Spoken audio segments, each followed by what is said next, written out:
Hello YouTube peers and welcome to another What Did You Miss episode. We have 20 highlights to get through here. For the week I played quite a wide variety of games, as you can see here. I started things off with Pokemon, doing some Gym Leader Challenge battles. Let's take a quick look at that. This alternative format we can play. Need to find one of my decks. Said he wanted unlimited. So I have 2 GLC decks. I plan on making more. Let's start with the Dragon deck. Move on from that one. I was chatting with somebody in somebody else's stream, and he agreed to battle me in Pokemon. Although I think he was watching on YouTube, which was interesting, because I was checking out the stream on Twitch, but the person was broadcasting YouTube as well. Let me take a look at the audio mixer.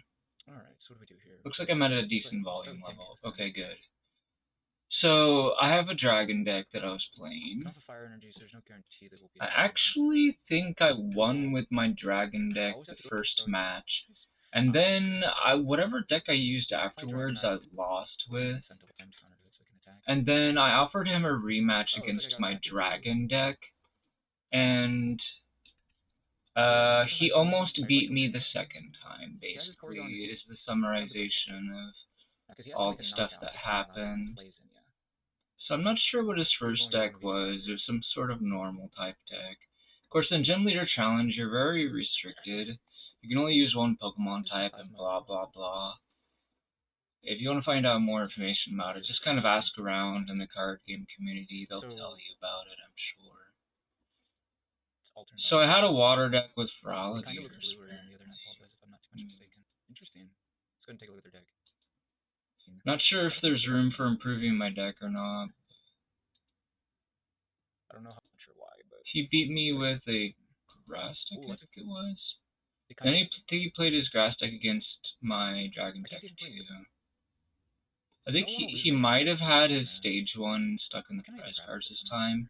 His really problematic stage 1 card, I'm not sure. I have to admit, the Tapu Bulu's or no, he got it out. Was kind of unexpected. No, he had access. It feels like boss orders, you know. Unfortunately, his Tapu Bulu wasn't able to put out enough damage. Not particularly helpful, but to win the game really quickly. Those two, and then we need to throw out the Garchomp and grab something else and actually use. I really like this deck because it has like the Salamence, which has a decent amount of HP to use the Dragon Claw with. It actually has a wide variety of Pokemon that can use Dragon Claw, including a basic Pokemon with a decent amount of HP. So I mean, I have an Aurora Energy in there somewhere, so we can attach that to him eventually. And Bede is going to be useless from the looks of things. Right, because I used a Dragonair, I didn't need to use Bede, which is fine, because we have other supporter cards in our hand. It's just going to be a matter of how much energy can he muster. Ooh, Twin Energy. We can use that on Drampa. That's pretty cool. I keep forgetting Twin Energy exists, but I'm glad I remembered to put it into my GLC deck.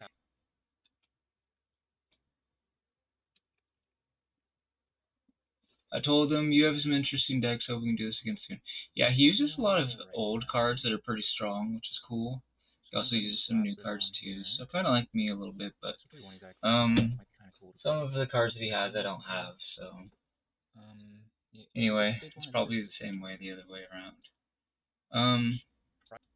Or I'm not sure what I was trying to say, but anyway, that's enough of this highlight. Let's go to the next. Does he have one copy of Aeromatic? How do I go back? I don't remember seeing that. I'm not sure. I thought backspace would do it, but apparently it didn't work. Okay. So, wait a minute. Is there anything else the level could use? Oh, we're hearing my, we're running a rerun right now, so I gotta mute that. So there were 3 other highlights for August 6th. Let's take a look at the other Pokemon-related highlight. This was at the end of the stream. I decided to try out my Chandelure deck, or was it? Or no, I was thinking about it. Maybe I didn't actually use it. Anyway, I switched over to this brown Pokemon deck. put an energy on the fossil for now. I don't remember anything noteworthy about these games. I'll put on this boy, he's big. Alright. Extra damage blows him. Looks like we got into a decently long versus fire Pokemon deck, maybe? That's No, not really. Pokemon. Yeah, oh, I was using a fossil deck, that's right. Okay, this was kind of a rough time. I was trying to make these fossil decks work for the challenge or whatever. Oh, eventually I kind of turned it into a Machamp deck. Because I realized the rare candies are actually pretty useful nowadays. Thanks to the evolution incense being a bit more flexible than the Evolve Soda. So this one does have a second attack option though. So more copies of this would be preferable. These Machops are very similar, so there isn't too much to complain about here as far as using the older Machops goes. Like only a single attack option, come on. Yeah, that's one thing that annoys me a little bit about the card game, is I feel like, yeah, all the Pokemon should have more attack options. Then they could have like 3, I guess. I don't know. It's so weird, because it's like, look at that, Ascension. Okay, all you do is evolve into your other version. Like, that's literally all you do. Like, how is that a Pokemon that you battle with? It's not. It's just trolly. It's just like, I don't know, the card game designers don't necessarily want to reflect the concepts that come from the mainline video game. Like, they just don't care. They don't want to see that stuff in the card game. And it's like, I don't understand why not. Like, they imitate a little bit of it.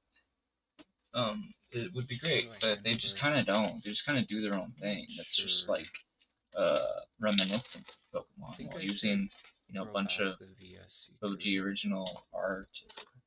Or maybe they make some. I don't know. Brock, huh? Yeah, let's just go ahead and discard the Brock. I mean, really, the art is pretty good for the card game. The art is quite solid. The design's not bad.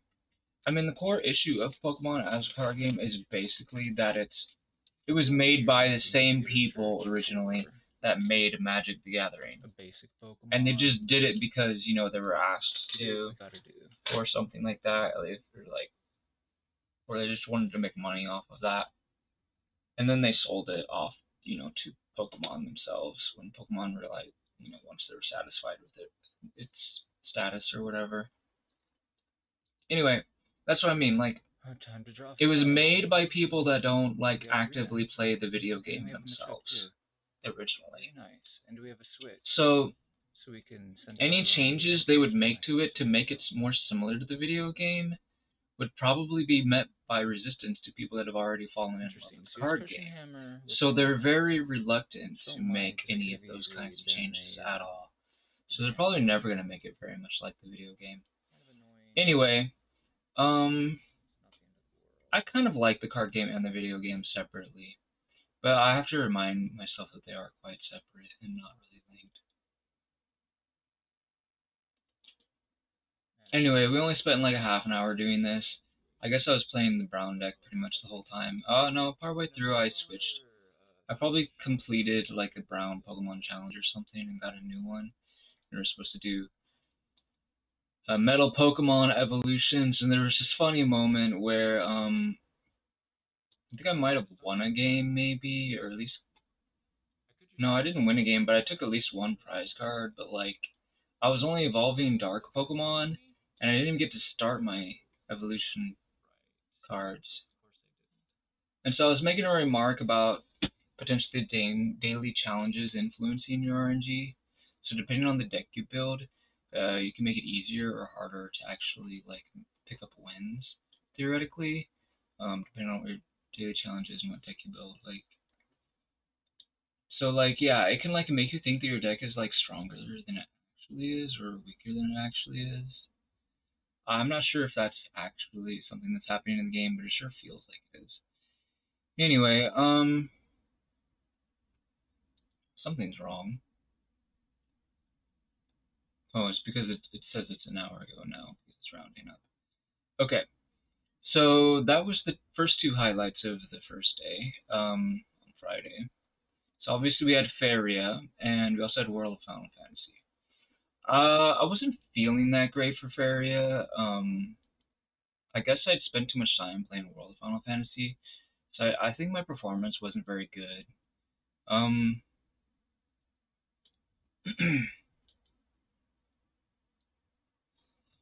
So he's got haste.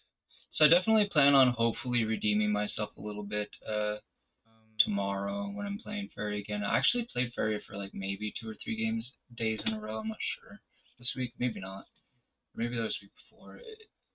My streaming life has been a bit of a blur sometimes with some of the games that I'm playing, and I prefer that not to be the case. I feel like I would prefer not to play so many games that games start becoming blurs, but it's kind of unavoidable sometimes. So there's this card, the Hunt Down, that allowed me to attack that. I actually seriously thought that my creature was going to live. Look at this. He has 4 HP. Why did I think he was going to live? I think I thought that he was going to get HP, not just attack. So if he had gotten... Also, wait, there's another problem, potentially. It's because he attacks 2 different things. Well, if he'd had 8 HP, then he would have survived. For sure. Because he takes 7 damage. But he only has 6 HP. So it's unfortunate the Hunt Down only improves the attack value, basically. And I was running out of Faria, blah blah blah. I don't remember. Did I win that game? Probably not. I don't think I did. I think I lost lots of games lately. Yeah, look at that. He's swarming my orb.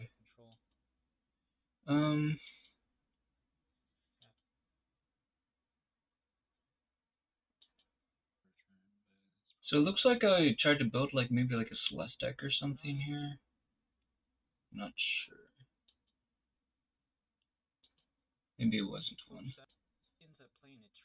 I guess I'd keep. Maybe this was probably the same deck. I was just drawing different cards.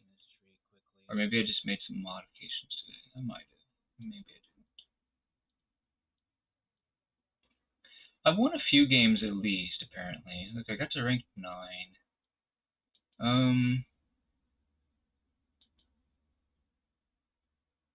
Then there's this big old game where my opponent just have tons of creatures.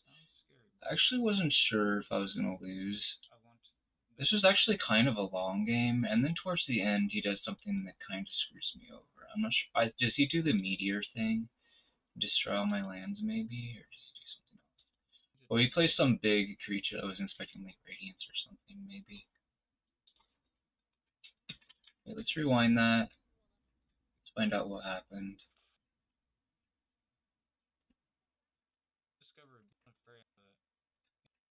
What is that creature? I'm not familiar with it. Oh, he started getting treasure map stuff happening. Oh, yeah. He was doing tons and tons of draws. So, I guess this Wandering Monk, or whatever it's called. Oh, I see. There's this thing that gets +3/+3 every time you do something or another. And he kept doing that thing. I think it has to be you draw a treasure card or something. And so then it became too big for me to deal with.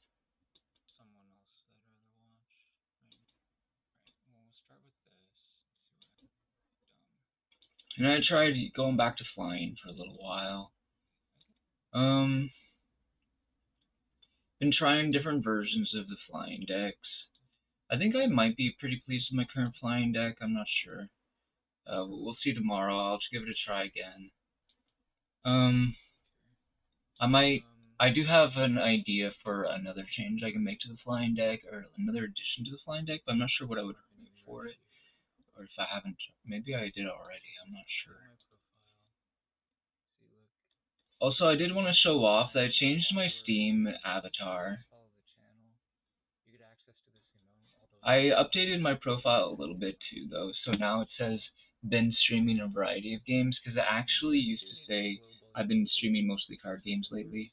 That was back when like my PC wasn't able to like keep up with like playing the newest versions of the real-time strategy games. Plus, like I thought like just like having a laptop, I thought that was actually useful. That was such a long time ago. Blah blah blah. Anyway, and I tried to go like really cheap on building my own PC too, and that didn't turn out very well. Anyway, now we have a decent PC, and so now we can probably playing it. We can basically play League of Legends, but then like the streaming community for that is like extremely competitive, so it's probably not really recommended for a smaller streamer to just stream that game in general. Anyway, where was I? Oh, this is my rerun. So this is me clear checking one of my 3D World courses. So that's what's happening today. That's what you're missing today if you're not watching on Twitch. That is a red coin collecting challenge room course. It was loads of fun to clear check, to be honest. Pretty much all my red coin collecting levels are like, other than that one that was like way too easy. They've all been really fun to clear check. So anyway, most of even the easy ones are fun to like kind of speedrun a little bit. And of course, some of them I don't speedrun just because I know it's so much fun. I just want to upload it immediately for people to be able to experience. But anyway, where were we? I'm gonna look at highlights, right? So filter by highlights. So that was the Faria highlight, and then there was a World of Final Fantasy highlight that day too. So I actually played 6.5 hours of World of Final Fantasy, trying to get back the progress that I'd lost before. So I caught Mel, he was at the Coliseum. I think Coliseum might be Maxima content. I have no idea what is and isn't Maxima content, to be honest, because I got this on Steam, and there's no way to like disable the Maxima content, I'm pretty sure, on this. But anyway, but yeah, I think Mel is Maxima content. So I was in like a Red Dragon area. There was lots of Red Dragon stuff happening, and we were in there for quite a while, it seems. I guess it's because I was trying to explore and stuff. Oh, and then we have Lydia helping us out, and there's a volcano and bombs and stuff, which is very reminiscent of her story in Final Fantasy IV. And then we have we get, after that we go to this area with like the slimes and the swamp and stuff, and we actually end up running into Snow, who is pretty cool, and he, using our imagination helps us fight. There's actually a particularly large flan that we have to fight, which again is reminiscent of his story in Final Fantasy 13 Part 2.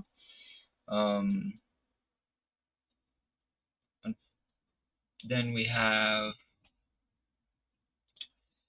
unfortunately, most of those fast forward pause points that we visited were just battling. There's so much battling in this game. So if you want to watch like the cutscenes and stuff like that, you're gonna have to watch it from beginning to end, of course, unless somebody wanted to do some fancy editing or something, which I might end up doing for a YouTube video sometime, who knows.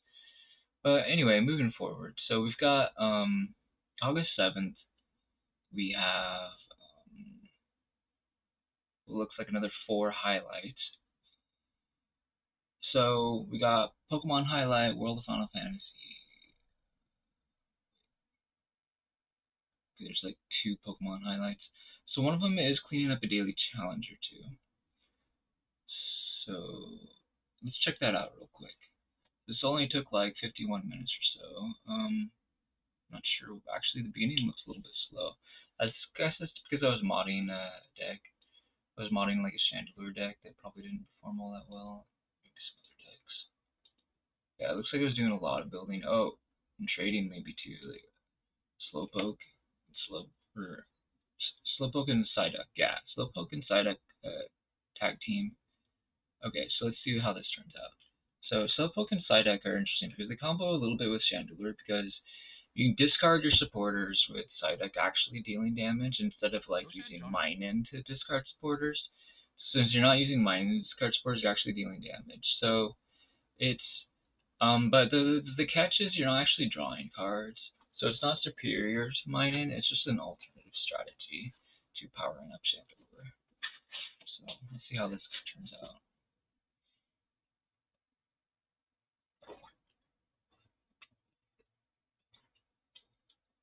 Now, Avery is not optimal for this deck to perform, but the reason why Avery is in there is primarily so that I can deal with decks that would be countered by Avery, basically.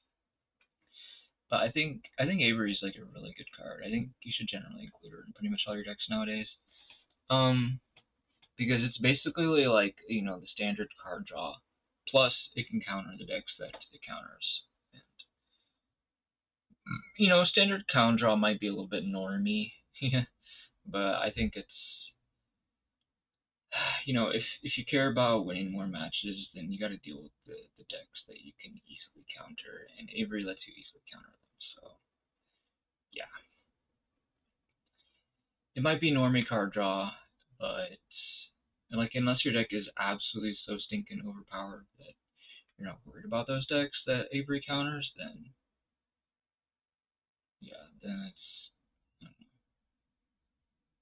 I'm not sure how my sentence started, so I'm not sure how to end it. Sometimes I just start saying stuff, and I'm not sure exactly what I said.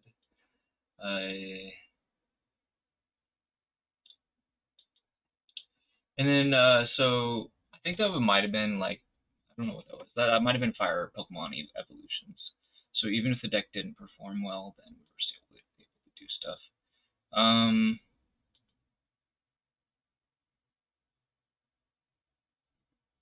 So Zamazenta does not do that much damage. Its main gimmick, I guess if you want to call it that, is that it is a defensive Pokemon, and in particular that it resists VMAX Pokemons. You can use a supporter to cancel out Zamazenta's ability for your VMAX Pokemon, but it doesn't work for your regular V Pokemon. Zamazenta can counter V Pokemon as well, I think, or maybe not. Oh, no, he doesn't. But there are some Pokemon that do, like Decidueye, for example. So some V Pokemon can one-shot Decidueye, except for the fact that the ability blocks it. So there's a certain supporter that not only allows you to deal with Zamazenta, but also Decidueye, and that's pretty cool. But, actually, I could be misremembering the Zamazenta thing, but I don't think I am. I think regular V Pokemon can damage it. I could be wrong. Anyway, I don't really use the Steel deck all that much. Otherwise, I would definitely know. I mostly just use it when I come up with challenges. I only have the ones AC and V. Otherwise, I might be more confident in it.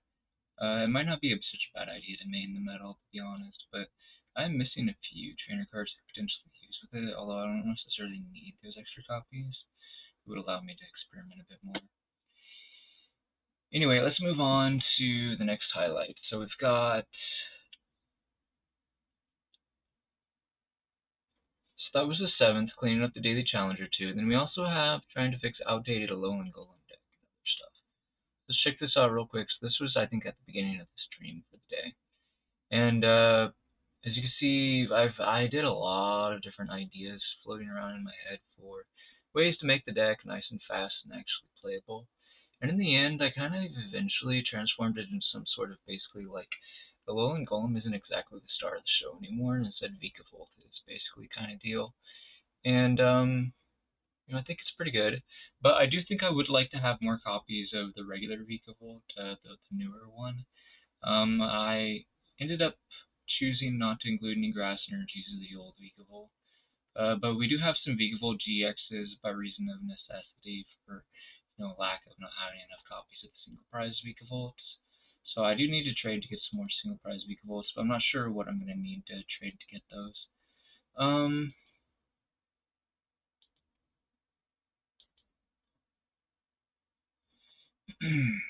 Also, yeah, I experimented with using like Tapu Lele and Elgasus, as you can see. I'm not sure if they've made it into the current version. Probably not.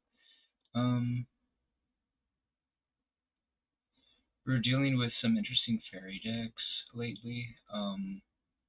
This particular fairy deck kept rolling heads on their attack that made it so I couldn't deal damage to them. They would roll heads on my turn, so that was extra spicy, and basically power creep from the previous Pokemon, I guess, kind of. If you think about it, because it's like the opponent doesn't know whether or not their Pokemon will make the attack until they actually attempt it. So it's kind of like confusion, but you don't take damage, and there's kind of not a whole lot you can do about it, I guess. Like swap out the Pokemon, I guess. I don't know. Anyway, actually, I'm kind of curious. Well, anyway, the thing of it is with this Whimsicott GX is it's kind of rotating out of meta for standard, right? Like, well, I'm playing expanded probably anyway, but even if I wasn't, like, I'm not sure what I'm trying to say. But as you can see, I was detaching some energy so we could attach it to the other Pokemon, which is pretty cool. Being able to use Bronzong to do that is really nice. So basically, I was able to retreat these for 0 cost, and that was allowing me to tank up a lot of hits from the Whimsicott, which was good. It's ironic that I have type advantage against him, but I'm still struggling to do any damage because of his shielding with the coin. So it comes down to me attacking with Zacian as well. Zacian can't damage him either. I retreat again. I'm not sure who we're attacking with this next time. I guess we're attacking with, I don't know, we'll see. So we're attacking with the highest HP VMAXer for now. We finally knocked the thing out. I think we probably win this game. There's just one really interesting fairy deck that I want to show you guys later. So stay tuned to the end of the video and you'll see this really amazing fairy deck that someone used. Anyway, let's go to the next highlight. So we have, where were we? Those are the 2 Pokemon highlights. And then we had World of Final Fantasy and Faria again. So let's check out Faria. So this was on Saturday. So I went back to using my flying deck, and presumably I made some tweaks. I'm pretty sure I removed the yak eventually, probably. I'm not sure, but there's a decent chance I would have. I'm just getting screwed over at every single chance the game has to screw me over. So I actually had a really surprisingly rough time on Saturday compared to Friday. On Friday, I had kind of like maybe approximately the same number of wins as losses, perhaps. I'm not really sure, but I don't think the numbers were too far off one way or the other. And then on Saturday, I was pretty much losing all the time. See, I'm at 10. Like, I was at 9 the day before, and I'm like at 10 with 0 stars, so obviously I lost lots of games. I couldn't pick up hardly any wins. I thought that it was combat instead of gift when I played it. Otherwise, I probably would have waited to play it next week. So I was scratching my head trying to figure out how to fix my yellow deck pretty much the whole time. So that was for about 2 hours or so. Obviously, if I spent more time with it, then I would have picked up more wins. As you can see, I do have a star here, so I did pick up a win eventually. And it looks like I may win this game too, because it seems like I got some pretty decent board control going here. I am running low on HP though, but he's yellow and he doesn't have any lands too close to me. Oh, wait, no, he's not yellow, he's red. Never mind. No, he could theoretically win still, but if I remember right, he doesn't. He needs to draw into like 2 flame bursts in the next couple of turns and then use them on my orb, but he doesn't do that. 2 flame bursts in your hand, you know where it goes. All to face. Wait, what? So he had a Grimguard, he played it, and then he conceded just to reveal what was in his hand, I guess, basically. In case I was curious. Alright, so and then the World of Final Fantasy thing. So this was interesting because I remember actually when I originally played this, I actually got stuck in the desert area. But this time I kind of like went through it pretty quickly. And there wasn't too much else to say. This was the first time oh no, this was a big moment. We got thrown into prison by Edgar. I think Edgar might be from Final Fantasy IV, I'm not really sure. But anyway, whoever Edgar is, he's a good guy that's kind of pretending to be a bad guy, basically. And I'm kind of curious what's going on. we meet a lot of the Final Fantasy characters here, of course. You know, a lot of the time when I play this World of Final Fantasy, I keep thinking it's like I feel like it's what Kingdom Hearts should have been.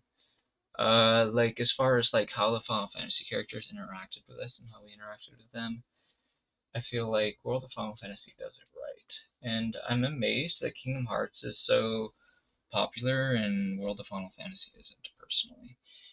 Anyway, I should see how far we are, how long it's recording. So this is an area that reminds me of Final Fantasy VIII, as well as Final Fantasy 13 Part 2. And we lose our monsters, and now we start capturing machine monster thingies, which, you know, the funny thing of it is, our characters are kind of clueless about stuff a lot of the time. We're not sure whether or not we should call these things mirages, but we do know that that they're coming from a different world. They don't come from the world of what's called Grimoire, or whatever, however you pronounce it. That's where we're traveling on. Anyway, so yeah, there isn't so much to talk about. Like, we get to...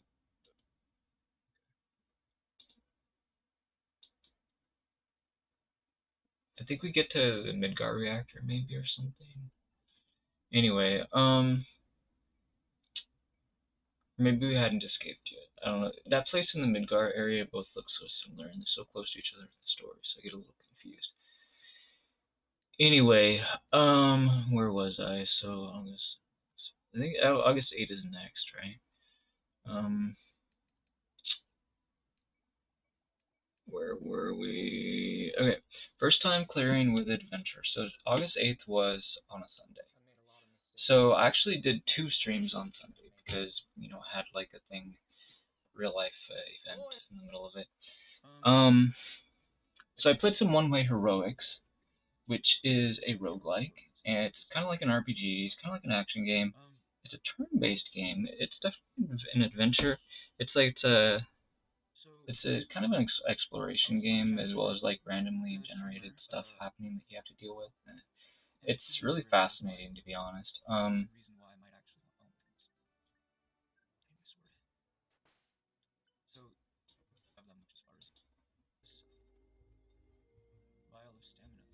Anyway, this was the very first time on the Switch version of One Way Heroics that I've cleared with this particular class. I think the Scavenger as a class name probably makes the most sense for this class, but its official name is Adventurer.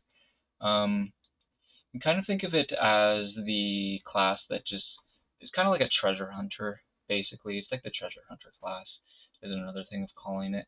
But a treasure hunter is like 2 words, whereas scavenger is a single word. So I think scavenger is the single word that they were looking for that they didn't use, but they just used the word adventurer instead. Because I feel like all the classes are adventurers. So adventurer feels like non-descriptive to me compared to scavenger. So the reason why I call it Scavenger is because it starts off with a really good lock-picking ability. You don't have to develop it. It'll just start getting better at it as you level up, like, right away. And that's one of the reasons. There's just some other reasons, too.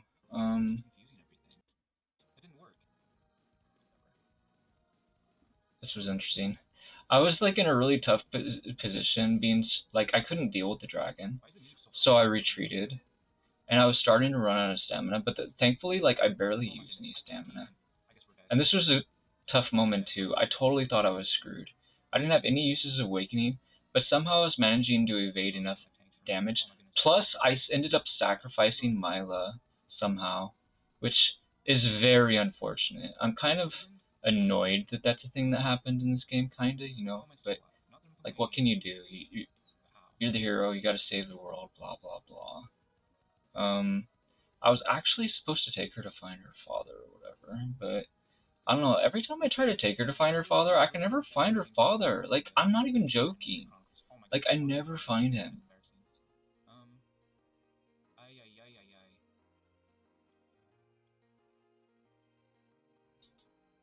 I stop being poisoned now? Oh my goodness, it's a curse. It's a magical curse, yeah. So we're watching it plus 50% speed right now. What damage received is increased while I'm cursed. Why is this thing so fast? Now I'm contemplating attacking this thing instead of continuing to run away. Agility.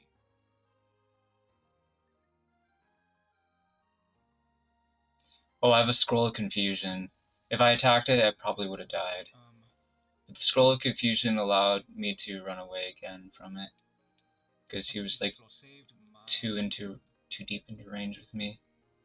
Now this is spooky because I'm really low on stamina, but my mountain climbing ability is level 6. If you look down there, lockpicking ability level 6, 13. So I actually probably can get away with climbing over these mountains here.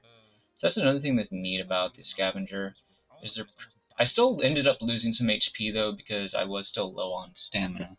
So again, like I lost HP doing that, but what is the alternative? Just lose instantly. So my vitality is only 15, so it's not absolutely out of this world or anything like that. If it was higher, then I would gain HP per life faster over time. I would gain more of it each time that I gain. Dude, this battle app is so good. I love the confusion status in this game. I don't think I've ever... Oh my goodness. I'm down to 5 hit points. That's pretty cool, I suppose. With just 1 hit from the dragon. Rough. My axe did not successfully... Obviously, I was not at max HP. It was more like 70 or something, but still. But yeah, I've got some weapons that induce confusion. So that's pretty. But you know, they don't do it at 100%. You know, chance rate, unfortunately, which is why the confusion scroll was so key to keeping me alive earlier. Believe it or not, this run was going absolutely amazingly well. Like, I was playing so good. And the reason why it ended was just because I chose to end it. Because I had never won with Adventure before, and I wanted to go ahead and defeat the Demon Lord. Because I could have gone farther if I wanted to. And considering the other game, going farther can get you some really interesting rewards. So you're going to have to try to find, like, another Getting Very Far adventure at some point. But for now, temporarily at least anyway, I want to just kind of like unlock as many classes as possible for the sake of completionism, I guess, for having options to choose from or something. I'm like complaining about what items the person has available that I could buy. Anyway, I wanted to show those close moments there. So I'm still on the same run, as you can see. The kilometers has increased, blah blah blah. Okay, let's show the moment where we beat the Demon Lord, I guess. Okay, so I had fought him in a previous fight. I tried to take him out, I think, maybe. Maybe I had not much choice but to fight him, I'm not sure, but... Whatever the case, I made him low HP at some point. I'm actually out of food right now. Look, my energy is 0, but I'm still fighting. Oh my goodness, there's a Demon Lord there. I didn't even notice he was coming. Whoops. We definitely need to eat Oh, we do have a little bit of food, but I guess I just thought I was too above these monsters to need to use it. But when it came to Demon Lord, I was like, okay, I better eat some food. So it was just a small little snack. It was just called a... I don't know why, but it's like a burnt leaf. Actually gives you energy, like 5%. But 5% is a considerable amount, so... We could actually take him out right now if you want. Do we, though? It's kind of an anticlimactic end, probably, because a lot of the fighting happened earlier. But if you want to check that out, you can go do that. I still have 2 safe crystals for crying out loud. You know what, I could put these in the dimensional vault, I suppose, but whatever.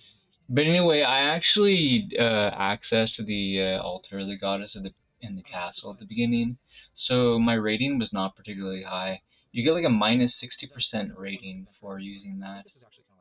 So even though I did it absolutely very well, the main reason for doing that is to secure an objective, not to actually earn points. So it wasn't really an earning points run, which is fine. At some point or another I will try to do some earning points runs maybe, but for now, I mean, I don't know what I would spend my points on, so I'm not sure if there's a point to earning points, you know what I mean? Anyway, let's move on to the next highlight. Whoops, where were we? So actually we could look at the highlights this way if we wanted to. Just click this and just do that. But this isn't the way you guys will see it, so I feel like I probably won't do that. Anyway, this is me still spending time. I was probably speedrunning this or something like that. This red coin collecting level. I could have also been doing some playtesting at some points. Anyway, so where were we? We have highlights. So that was this, and then we had, let's just click on the very next one.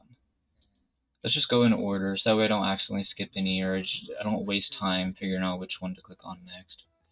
So we had Ace of Cavern by Salmaster. This was a level head, like almost 2-hour long level, basically.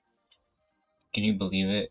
The highlight is 1 hour and 54 minutes. So this was a really epic level that I found while checking out the tower in Levelhead. And this was from a maker whose name I have not heard yet. I do want to check out something super duper quick real here. I want to see if it's possible to... I could probably figure it out later. Oh, it doesn't show you. Never mind. Anyways, there was lots of traveling back and forth, and using a wide variety of power-ups, you could unlock them progressively. And by progressively, I mean it's like equipment. And then if you go back to the start of the course, then you can have whatever equipment you've unlocked. You can. So that was a little bit annoying because you do have to do a little bit of traveling to reassign equipment, but it wasn't that bad. Obviously, if you have trouble figuring out where you're going or memorizing the level, then it can be confusing and time-consuming, but... And I definitely struggled a little bit to remember where things were sometimes, especially minor details I would forget, and I come to realize that I probably should have, like, taken screenshots of the various rooms that I went into, so that way I could, like, examine the various details, but I wasn't doing that.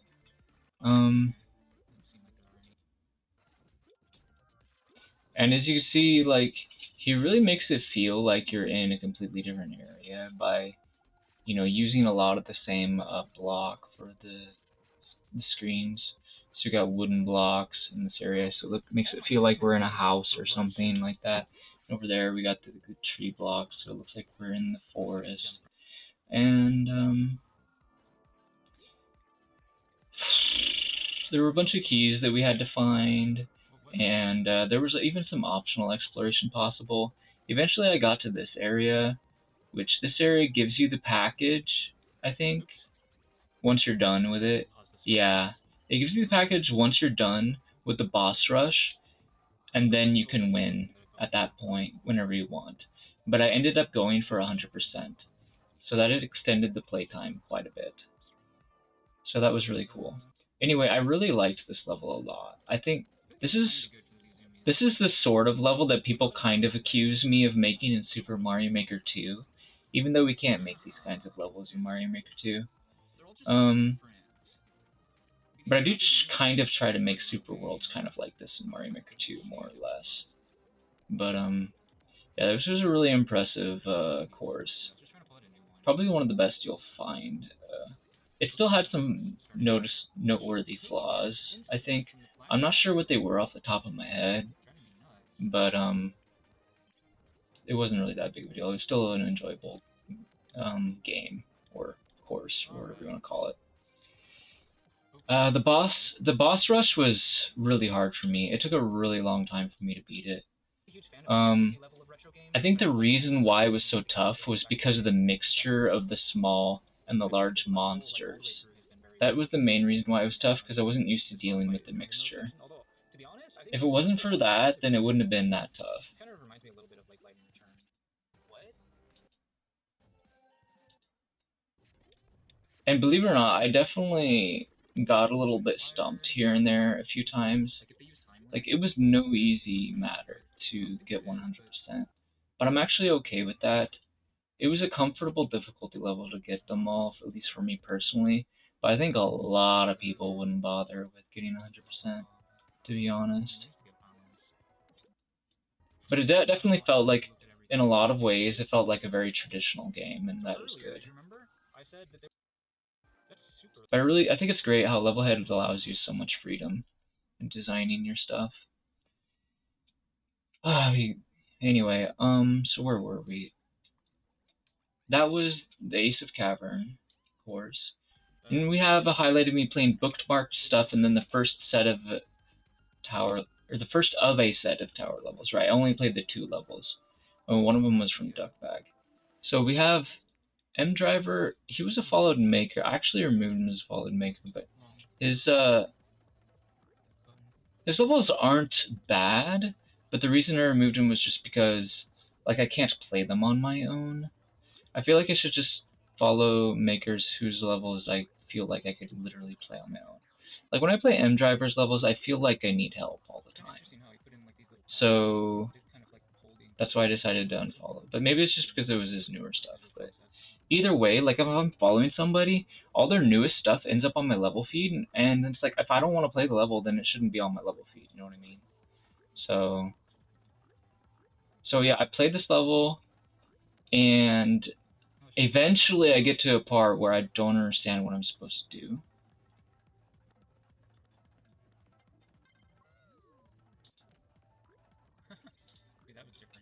I liked this part a lot. The part where you jump off of the... At first I was a little bit... I wasn't ready to call it a soft lock immediately, because I didn't understand why it was there. But some people might immediately call this a soft lock, because, like, if you jump in between all those one-way gates, or whatever you want to call them, those arrow gates, those regret gates, you jump into between them all, you're just going to get stuck, right? Of course, you can reset. It's not really a big deal, but he put that there for a very specific reason. It's to prevent the rebound ball thingy from being in a place where you can't jump on it, if that makes sense. Like, the ball might be hard to jump on. It's gonna, like, bounce off of things, and then after, you can kind of anticipate blah blah blah.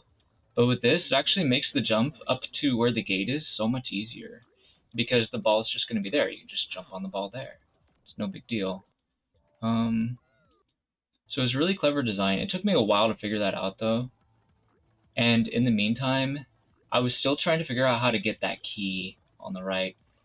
Well, the key was my main concern, obviously. We definitely need the key because we need to throw it into one of those chests. I think it was really clever that he designed, like, a throw for the key that was somewhat forgiving. So you only have to obviously use one key, and once you throw it into any of those chests, then the gate will open. And that's really clever. It's kind of like having a shell hit an on-off switch in Mario Maker 2, basically. So yeah, a lot of stuff in the Mario Maker you can do in Levelhead. You just kind of have to use your imagination to figure out how to design it, basically. Anyway, eventually I get this key. So as you can see, I'm past that point with the gate and those 3 chests. I'm at that buddy. At this point, though, I don't think I get to the next buddy. Because you have to get this shell. See, you have to get this scrub shell. And when you grab the scrub shell, you use it to somehow get to the other buddy. And I couldn't figure it out. And eventually I had to give up on it. Now we have a level from Beneficial Excellence. This one is called Impossible Grab with Popjaw. I don't understand this, and I didn't have any supervision, you know, as people like to call it, viewer levels, maker some supervision or something. So I had no idea what I was doing. I didn't know how to beat it, so eventually I gave up on it. I don't think I spent as long on it because, you know, it's just one screen, blah blah blah. But anyway. And then we had the new level from Pyrenyx. Now, this level was somewhat problematic because, first of all, I saw him play this, kinda, or I saw him build it, I mean on stream, but I still didn't know what I was supposed to be doing. I'll explain in a little bit. So, right here. So in order to progress, you need gems, which is fine. But the problem is, I don't know how to hit that timer switch without dying. And because of that, I literally can't beat the level. I couldn't... If there was an alternate route, then I didn't find one. An alternate route might be a way to make that easier. But I did comment that, at least for me personally, it would have made sense if that trick was in the beginning of the level. That way I wouldn't have to waste time doing the beginning of the level before I could try to do whatever it was I was trying to do before I inevitably die. I don't know. Honestly, I think that's maybe not a particularly useful criticism because, like, if I really wanted to practice whatever it was I was supposed to practice, I could literally just copy that very small trick myself and just practice it.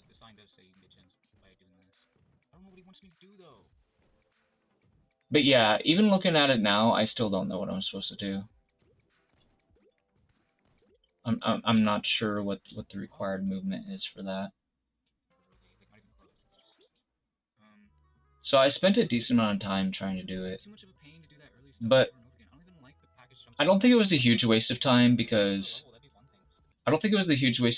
simply because throwing the package down and jumping is honestly not the easiest thing ever. I mean, it's basic.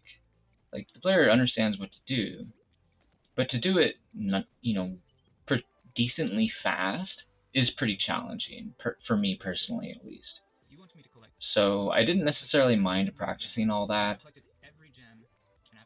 but at a certain point it just felt like my diminishing returns were so small that there was no point in continuing anymore. So then we moved on to the next Pyrenyx level, apparently. Now this Pyrenyx level was kind of fancy. I don't think it was one of his better looking levels. Like, to be honest, I think these platforms that we're walking on kind of look a little bit ugly, but how else are you going to decorate them? Like, I don't even know.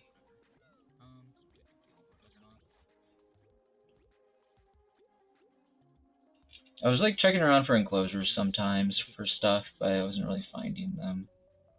Oh, I found that enclosure though.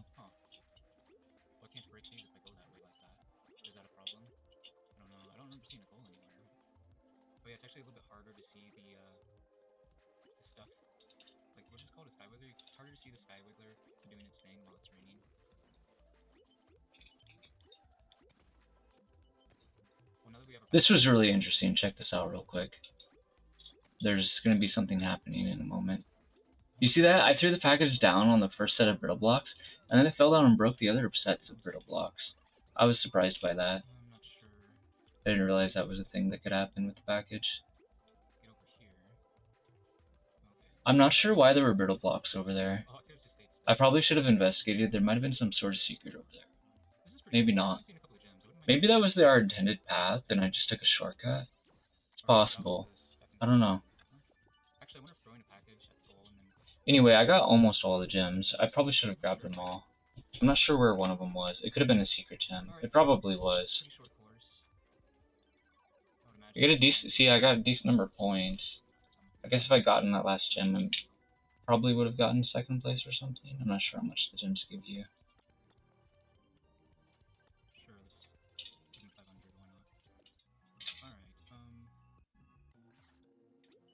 So we had another level from M Driver, and again, I didn't know what I was supposed to be doing at a certain point, and I was just like, okay, at this point, I decided, okay, yeah, we should probably just unfollow this guy.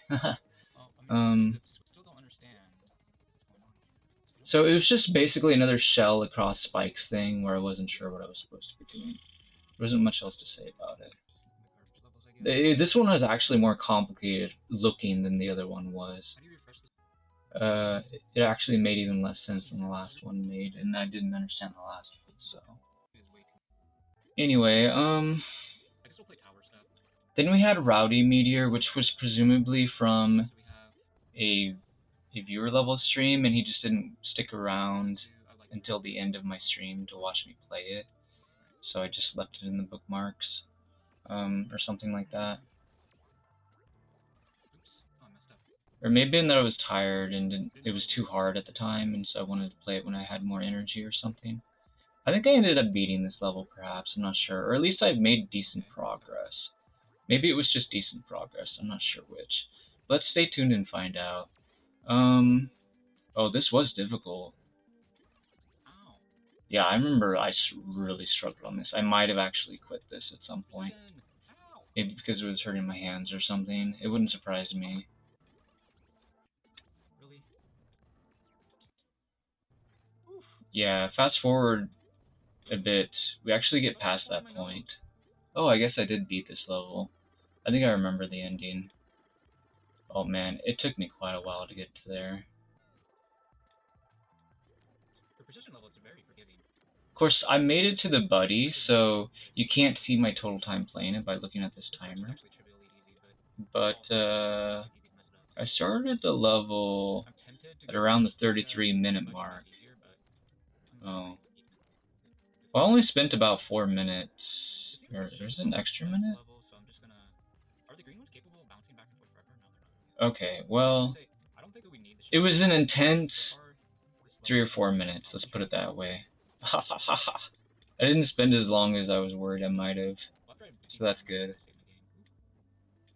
The nice thing about Levelhead is the seconds don't add up like insanely fast like they do in Mario Maker, because in Levelhead when you die, you just respawn immediately.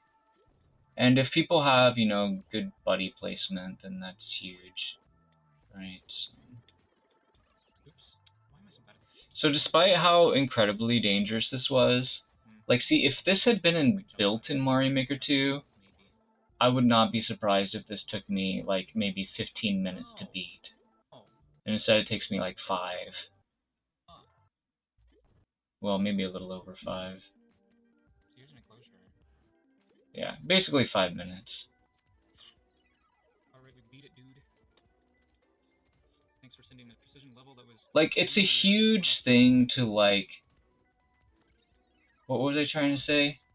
In Mario Maker 2, like, not only do you lose time, because the respawn takes forever, but also you just kind of get out of the zone a little bit. At least I know I do. And definitely depends on what level you're playing, whether or not you get out of the zone. But generally speaking, I do on Team Precision levels for sure. So in Levelhead, like, Precision stuff isn't as annoying, because I don't necessarily get out of the zone as much. Like, nowhere near as much, if at all. It really depends on how they set up the level, obviously, but that level had no reason to put me out of the zone, so it didn't, so I was able to clear it pretty decently quickly. Then we had a level from Duckbag. This might have been a viewer level. I think we got some viewer levels towards the end of this highlight. However I found this level, it's Wait, hey, I didn't say I wanted that. What? Oh, maybe it wasn't a viewer level, because you don't see any chat happening. Oh my goodness. No. Oh my goodness. Here. I like this. What? Where's the ground? Am I going this way? Why do walls even look like... Yeah, this was some kind of troll level, I guess. Come on. Yeah. And, I'm not sure if I ever beat it. Oh, I did, yeah. It wasn't that long. It was a pretty short troll level. Yeah, actually, the clear time was only 14 seconds. Okay, I guess that was a pretty safe room for some reason. So it was a troll level, but it was pretty small. Interesting. So as a result, it ended up taking me like... How long did it take me to beat it? Oh, I didn't even realize that could happen. Huh. I guess I should have known. It took longer than the precision level, because I was being punished for making wrong random decisions. Oh, that was the beginning of the, I'm assuming a robot. Oh, I see. That was this level. Well, I don't know why I thought it was a different one. Oh my goodness. But yeah, this took me like 7 minutes. This took me 7 minutes, whereas the really difficult precision level took me 5 minutes. So that's how unfairness can really add some extra time. So, yeah, personally, I'm not a huge fan of punishing players for making the wrong random decision. But as a troll level, it was playable, and it was interesting, I guess. But it wasn't exactly satisfying in large amounts, I should say. So, let's see here. In case you're wondering why I'm spamming restart, But yeah, it's because this level's like basically a death clock for the maker.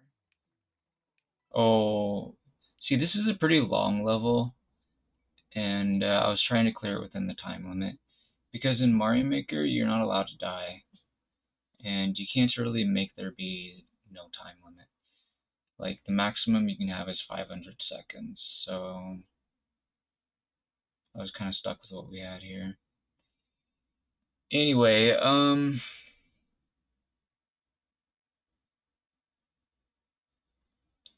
where were we? So that was the beginning of the tower playlist, and then the very next level was amazingly good, just phenomenally good. It took me 2 hours to beat, but it was worth it. Anyway, next highlight. So we had we have 9 more highlights to go. So we're halfway through, which I guess means this is going to be like a 2-hour video. Anyway, which is fine, unless I speed things up a little bit, which we might do. Anyway, we had a Final Fantasy stream again, so we made it all the way to the Midgar kind of like stuff, I guess. We didn't actually travel through Midgar, which was weird. I don't know, the story of this game confuses me on so many levels, but it's still pretty enjoyable though. We had to activate these various reactors and stuff. We were fighting these Mithril Giants again. Or no, that's kind of all we did, actually. Oh, yeah. So we were doing a few of the puzzles, and then we fought the Mithril Giants. Because they were in a Merc Rift, and that took a while. And this was only like a 40-minute long video. So we were fighting some other monsters, blah, blah, blah. But, like, I was so exhausted. This was towards the end of the stream. And this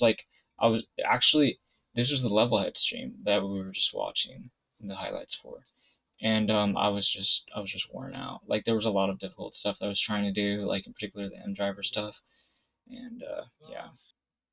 So I moved on from that very quickly. I was like, I need some rest. It's getting late, and there wasn't much to see there. Next highlight. So we have, I guess the next day we're doing viewer level submissions. So now, this was for about 2 hours of a highlight, but the Levelhead stream was for longer than the 2 hours. So I was playing a level from M Driver, and this one was actually much more digestible. Like, I could understand everything that I need to do without any help, and ironically enough, this is what he chose to send me. So, okay, whatever. It's probably would not have been his choice to send me his newest stuff, so I have no hard feelings towards him, and I hope he doesn't perceive me as having any, because certainly the reason why I unfollowed him was only because his levels show up in my level feed where I'd rather not see them. That's literally the only reason. if there was a way for me to, like, curate my level feed somehow, or, like, delete levels from the level feed, like, things would be different, for sure. But anyway. Yeah, this took me a while to get the hang of, but I was proud of myself when I eventually got it. And it was a well-designed level, I think, for the most part. I wasn't sure if it was a great idea for him to have a refreshable buddy or not, or checkpoint, as we might like to call it. But I think in the end it might have been better without it being refreshable. And it was not refreshable, so... But yeah, that's definitely open for debate, I'm sure, with many players. And, like, bear in mind, Mario... Because, like, at some point you do want players to try to get good. And, by making it non-refreshable, you're encouraging the players to get better, basically, as far as I can figure. This level is kind of odd. This was made by Madesberger, and it was a strange zipper level, which apparently was made for a specific reason, and it was confusing because it was meant to have different endings or ways of playing the level, which seems cool. You could defeat enemies or not defeat them, I guess. Something like that was the gist of it. I'm not sure if I ever beat this or not. I feel like I might have, but I might have given up on it. It doesn't actually get you any new height, does it? I definitely struggled on it and wasn't understanding things, and did need chat to explain stuff. So the maker explained some stuff, I guess.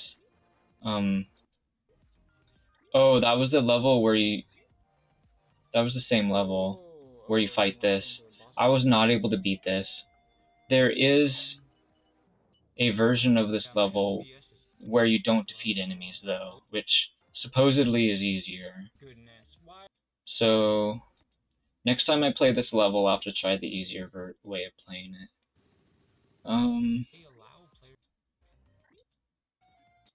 But yeah, I spent a really long time on that. So you can see, I just about stopped it at 54 minutes, and I started playing it. Feels kind of dead right now. Not really your fault, I guess. I probably should have had more self-control and stopped. About 33 minutes in, 32 minutes in, something like that. So I spent more than 20 minutes on that boss fight. I got the hang of some of it, but the rest of it is just completely beyond me, so. And then, we had a level from Slothy Butt, which was even harder to understand what to do. And if I remember right, Slothy Butt was not actually giving me any tips. He wasn't explaining to me what I was supposed to do. So I ended up having to give up on this one. Like, it actually made 0 sense to me. At least the other one, even without help, would have made a little sense. In theory, but that one made 0 sense. I was completely stumped. But, like, I don't know, completely stumped and, like, 95% stumped are still stumped, aren't they? So, whatever.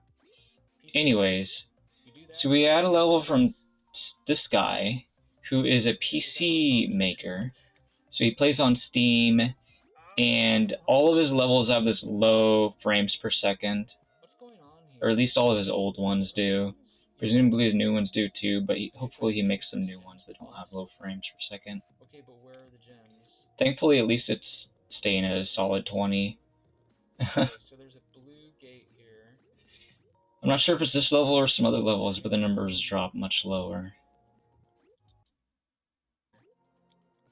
Yeah, he puts lots of stuff in his level that he doesn't give receiving channels, which he should, in order to not have the graphics card or whatever be taxed so much.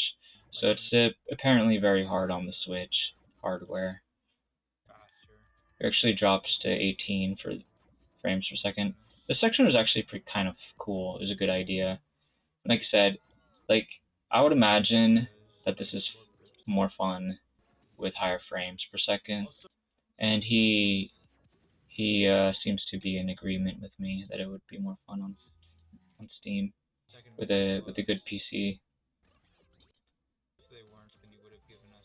And then we had this level. This was a viewer level. The person was here, but yeah, this was M Driver again. I didn't know what I was supposed to do because like my hands and my head were doing two different things. Like, it definitely took me a while to figure it out in my head, but even after I figured it out in my head, my hands still couldn't do it. So definitely a very, very, very, very hard level in my opinion, but not necessarily a bad one, because this can help you get good at running around in Levelhead, because running around in Levelhead is actually kind of complicated compared to some other platformer games. So a worthwhile practice course, I suppose. And then we had this one, which was another low FPS one. I liked this one more than the one before. I think I might have beaten the one before, but I'm not sure. Maybe I gave up on it. Actually, let's double check real quick. I feel like the maker would remember, but I certainly don't. Why was this so far back? I guess I needed a break. Oh, maybe I didn't beat it. Because I got to this room and I didn't know what to do. I don't think he ever explained it to me, which was weird. I don't understand why he doesn't.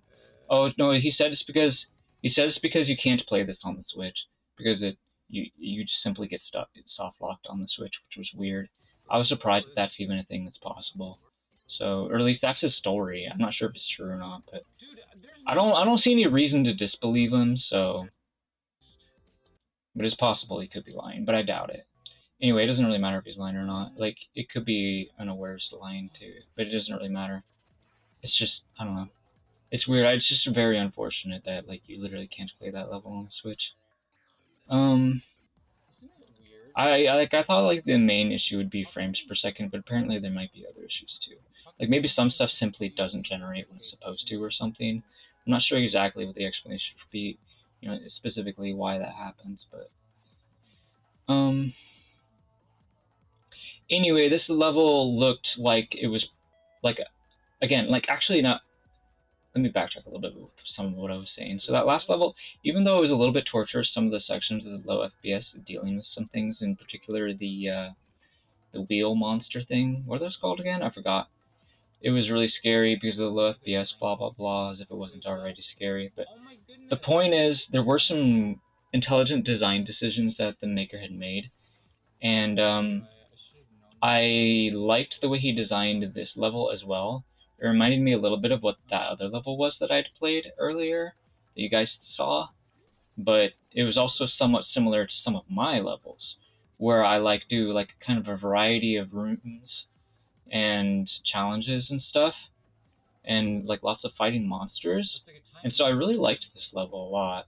But unfortunately, I didn't have the time to finish it because it was towards the end of my Levelhead stream, and I just needed to get a break, you know. So let's see here. So that was this highlight. So we have 7 more highlights. So you have August 10th, which was 2 days ago. So this was on Tuesday. So this was the day that I'm designated to be playing Levelhead. So this was probably the same day that I just showed you those highlights, or that one highlight there, viewer levels. Anyway, so this was World of Final Fantasy here, and we get out of the prison basically, and then we meet up with Eiko, and we go across the bridge, and then we spend a little bit of time fighting on the bridge. We fight quite a few of these mithril golems again, or mithril giants, or whatever they're called. We get access to a baby tumberry. We start developing it a little bit.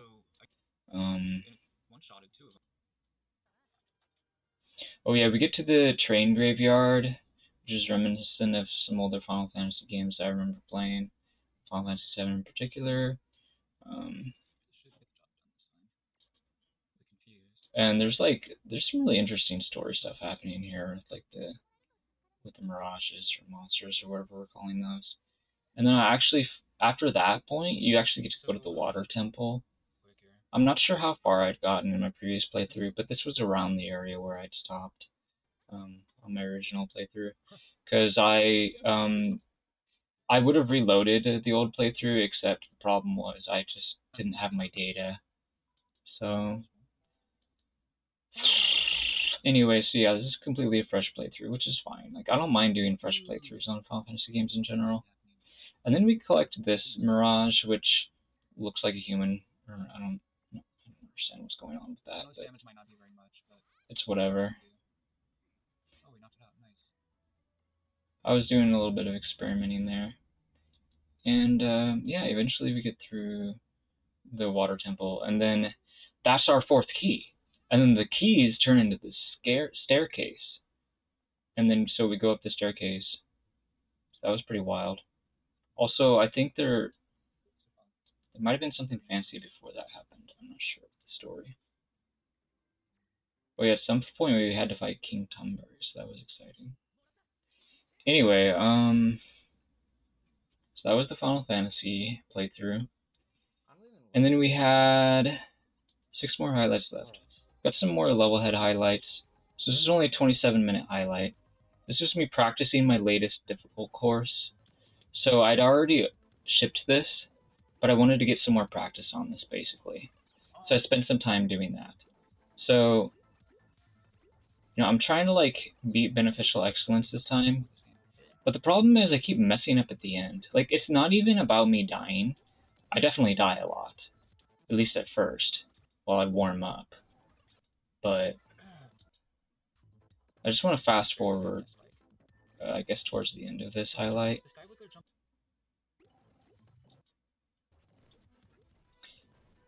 So look at this. I'm at 240 something, and we're almost done, right? So at this point, all I needed to do is get the Vac Rats in this room. So I did a little more than was necessary in this room, and I'm still clearing it in about 3 minutes or so, as you can see with this timer. And then all I have to do is go get that package and then ride this elevator to the goal. That's pretty much all I have to do. And yet, I have to do this jump, and I fail at it. So I fail at it for like 10 minutes or something, presumably. Or like, maybe not necessarily that long. Like, I probably like restart and then just start practicing it, and then I just can't get it, and then I'm like, okay, well, I guess we're done. And then we go on to viewer levels or whatever. But anyway, this was the highlight. This was at the beginning of that day, so. But it was a good way to warm up and just like invite viewer levels, because I'm already playing level to get good, so I can play their viewer level too. Anyway, 3 more highlights. Presumably they're all from August 11th. Let's go ahead and take a look at them. We got a Final Fantasy highlight. Let's take a quick look at the Pokemon Unite highlight first. The stream, okay, we're 9 hours into the stream, so I think, yeah, now is the perfect time to get started on this. So we could play this for 1 to 3 hours, I suppose.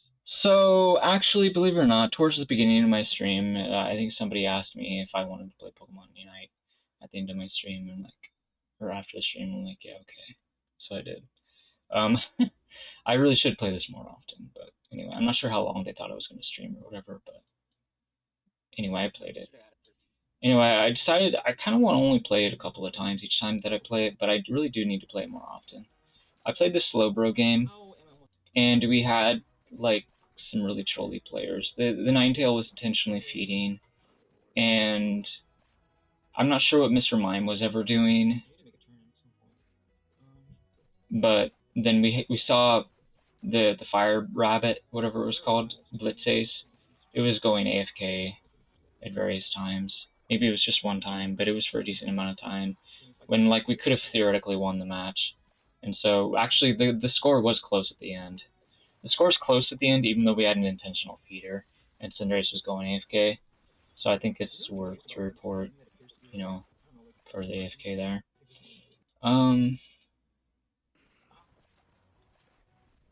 Anyway, so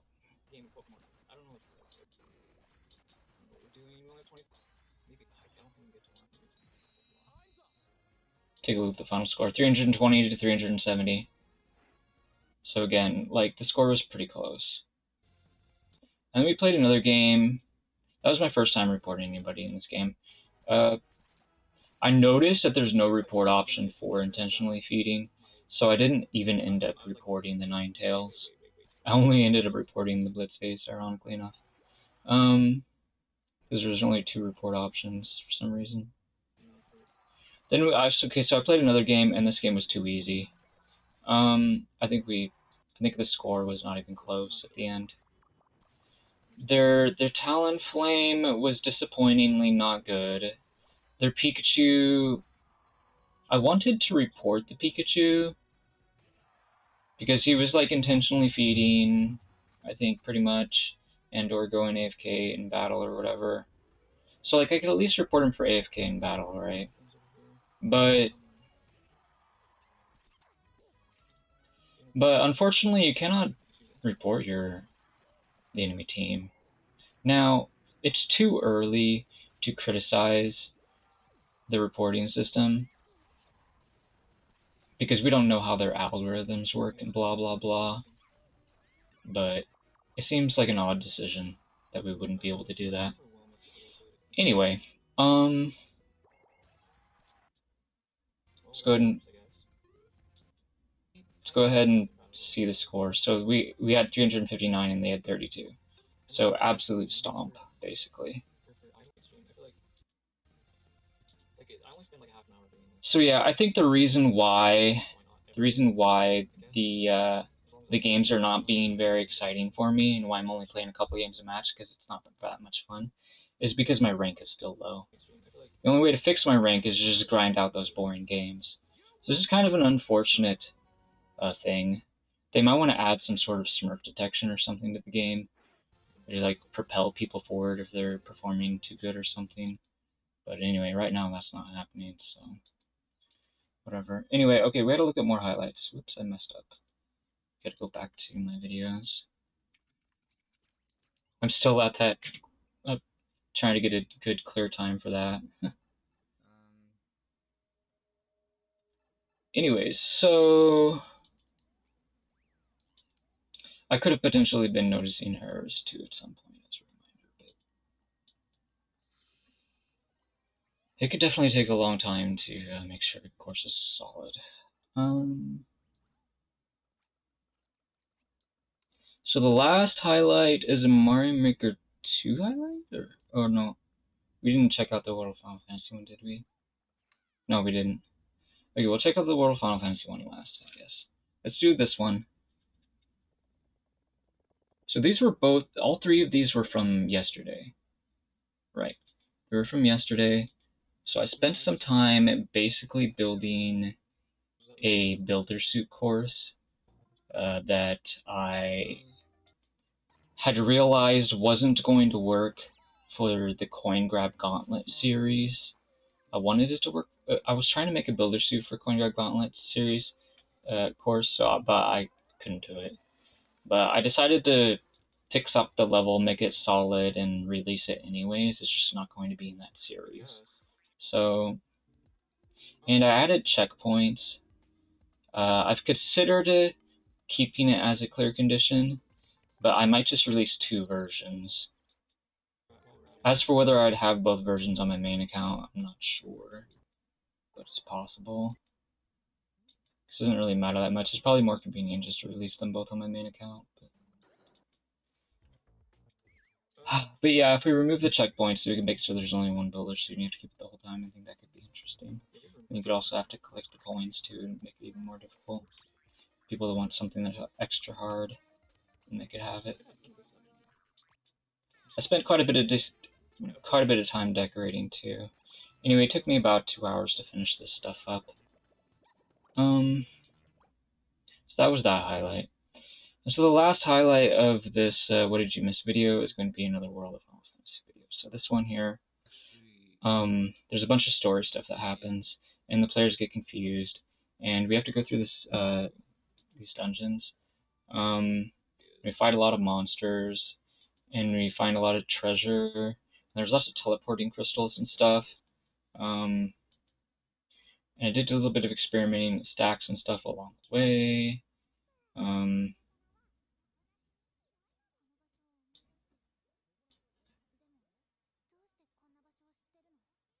So yeah, again, our players are like they don't have memory and stuff, which makes it harder for them to know what's going on. I guess I'm going to suppose that this is like the developers also don't know what's going on with the story, maybe, and so by not allowing the characters to know what's going on, it's like they're on the same page. You know what I mean? I'm not sure if that's fair or funny or what, but I hope it's funny. Then we had Tama the Fox show up and say hello and talk like Tama. Can you not turn into a vampire? So that was interesting. It costs 1 more AP. I thought it would do more. Kind of disappointing. Especially since I gave him more. Yeah, so 43 minutes into my World of Final Fantasy stream, he says this, George the Beast does. You want to play Unite after the stream? Anyway. I think he was offering to like play on a team, maybe. I'm not sure if he... I don't know. But anyway, I definitely should play Unite more, in general.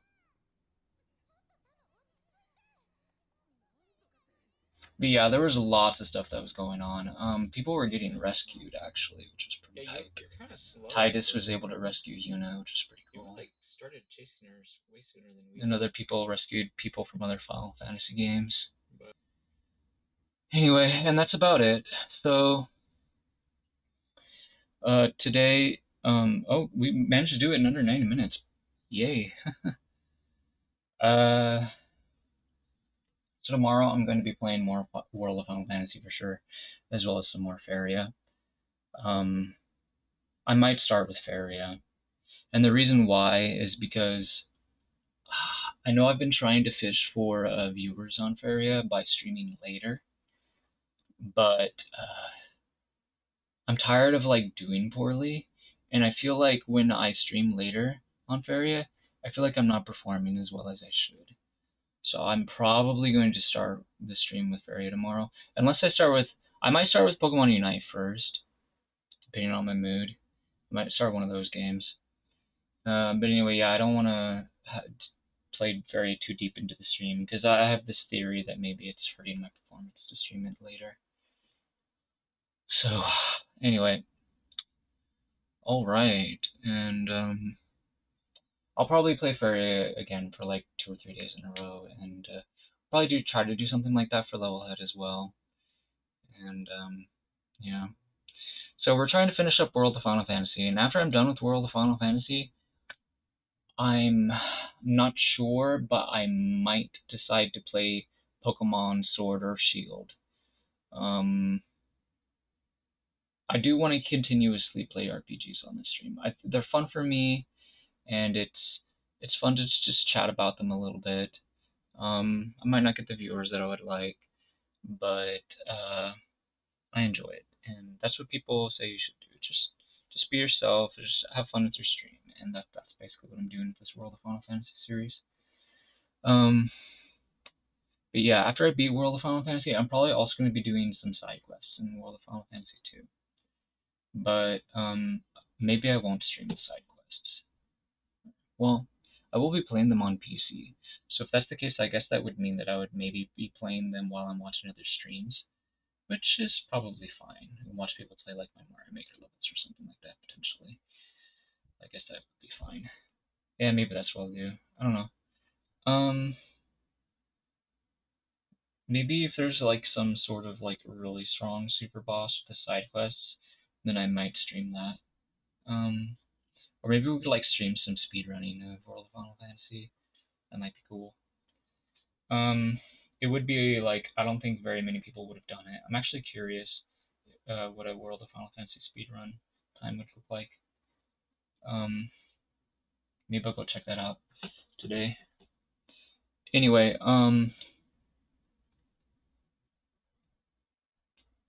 guess there's nothing else to say. Alright guys, thanks for hanging out. See you next time.